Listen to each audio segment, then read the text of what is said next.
great to meet all of you. So I'm going to apologize now. I know you know a whole lot more than I do about almost everything that we're going to talk about today, but at least I'll give you a little bit of a background on what we've been doing in Washington and what we think we're going to accomplish. One of the things that must be troubling to you, and I know from our earlier discussion, you know these data, we spend a lot more money on healthcare in the USA than most other civilized countries. The combination of modern supportive and palliative care with more traditional approaches is better than just traditional approaches alone.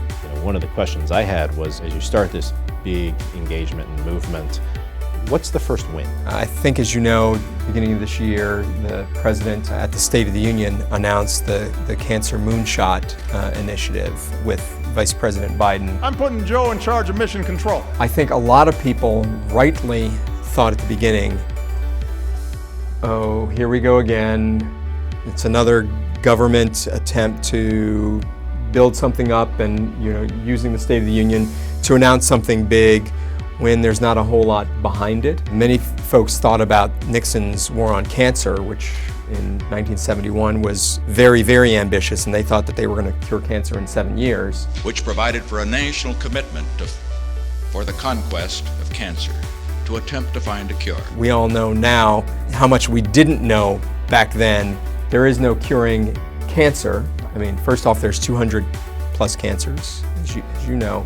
And we may be able to cure individual cancers, but curing 200 plus cancers, if we had all the money in the world, would also take a huge amount of time and effort. We're not there right now. We are in a place where we have to balance out the prolonging of life or increasing life expectancy with the quality of life and with the resources that are at our disposal, and we have to figure out a way to manage all of that at the same time. We've not spent nearly the time that it deserves to think about making sure that the system is aligned in such a way that we're recognizing where people are in the course of the disease. I'm impressed you guys are tearing down the walls, because I do think that's an important first step. That's great that you're here. I was going to comment, to use Army analogies, where do you get the pulse of how things are happening?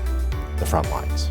You got to go to the front lines. 80+% of patients are treated in community-based centers. We know that, we realize that. That's why this system is set up the way it is. There's all this work and money being spent on treatments that, don't look like they actually do anything. Why aren't we working on alternative medicine approaches? The problem that we have is that we aren't focusing on the information and education and the data, because that's what's going to drive whether or not we're doing a good job in dealing with cancer. If people are well informed, if they know how the system works, if they have enough information based on everything that's out there, whether it's traditional treatments, innovative treatments, the latest drug or trial or management of the disease, then they actually can make decisions that, to your point, are better for them and probably better for the system. It won't cost the system because we're unnecessarily